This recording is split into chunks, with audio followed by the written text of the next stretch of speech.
In this guide, I'm going to be showing you how to uninstall games from Steam.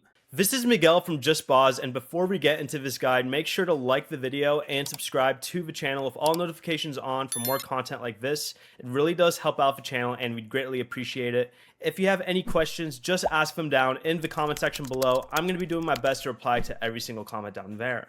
Begin by opening Steam and click Steam in the top left corner and then select Settings. From the left sidebar, choose Storage, and you'll now see the drives where your Steam games are installed. Select the drive containing the game you want to remove, check the box beside one game, or select multiple games if you'd like.